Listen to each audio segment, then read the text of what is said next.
Sir natural যে beauty দেখলে মানুষের মন ভালো হয় স্যার। এখানে আপনার কেমন যে প্রাকৃতিক সান্নিধ্যে আসেন তখন কেমন লাগে স্যার? না, এটা তো খুব ভালোই, যে কোনো কারোর জন্যই ভালো, আমার জন্য তো ভালোই। এবং গ্রিন ভেজিটেশন এটা চোখে পড়া তো আসলেই মানে এটা অন্যরকম বিষয়। মানুষের মধ্যে সবুজের প্রশান্তিও কাছাকাছি। যোগায় স্যার অবশ্যই। আর যে কোনো সুন্দরকে দেখলে তো আমাদের মনের সৌন্দর্য সবুজ একটা সুন্দর, সবুজ চোখের জ্যোতি বাড়ে, মনের প্রফুল্লতা বাড়ে, সবকিছু মিলে কিন্তু সবুজ একটা বিষয়। আপনি কি স্যার অবসরে মানে প্রাকৃতির সান্নিধ্যে যেতে অবশ্যই চান? সবুজের কাছাকাছি থাকতে চাই। আপনি এবং পাহাড় দেখেছেন, সমুদ্র দেখেছেন স্যার? অবশ্যই দেখেছি, এবং তাদের একটা মেলবন্ধন আছে, পাহাড় সমুদ্র স্যার, এগুলো আবার এক পাশে পাহাড় এক পাশে সমুদ্র, সেটাও আমি দেখেছি, স্যার অভূতপূর্ব সুন্দর। আর আপনার কি স্যার সমুদ্র ভালো লাগে না পাহাড় ভালো লাগে? আসলে দুটোই সুন্দর।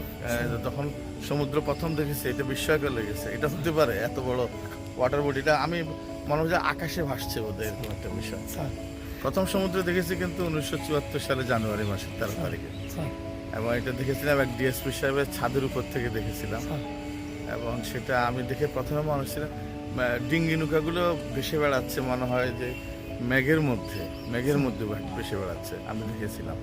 পরে ওখানে ডিএসপি সাহেবের গাড়িতে করেই কিন্তু সেখানে গিয়েছি। আমার নানা সাহেব ছিল সাথে, উনি নামেন নাই, এখানে একটা চোরাবালি আছে, তার কাছে প্রথম শুনলাম চোরাবালি। স্যার এখন বুঝছি নানা সাহেব যে চোরাবালি যদি থাকে তো গাড়িও তো ঢুকে যাবে আর কি। উনি গাড়ি থেকে নামেন না, কিন্তু আমরা নেমেছিলাম সাহস করে।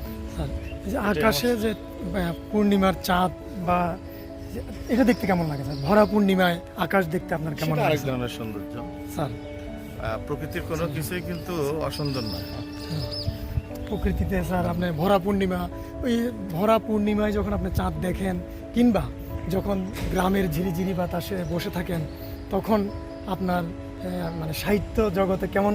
সেটা আরেক ধরনের অনুভূতি। ওই সময় যদি কেউ লিখতে চায় লিখতে পারবে। স্যার এবং হুমায়ুন আহমেদের আজীবন লেখার মধ্যে চাঁদনি পশর রাত, স্যার পূর্ণিমা লিখছে, সেটা অবশ্যই একটা ইম্প্যাক্ট রাখে। তিনি লেখক, তিনি লিখছেন তো অনেক।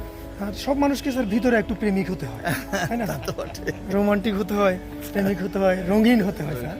এটাই তো প্রকৃতি, স্যার এটা প্রকৃতির বার্তা, এটা স্রষ্টার ইন্টেনশন, স্যার যে এভাবে করে বিশ্ব ব্রহ্মাণ্ড চলছে। হ্যাঁ, আপনাকে অসংখ্য ধন্যবাদ স্যার।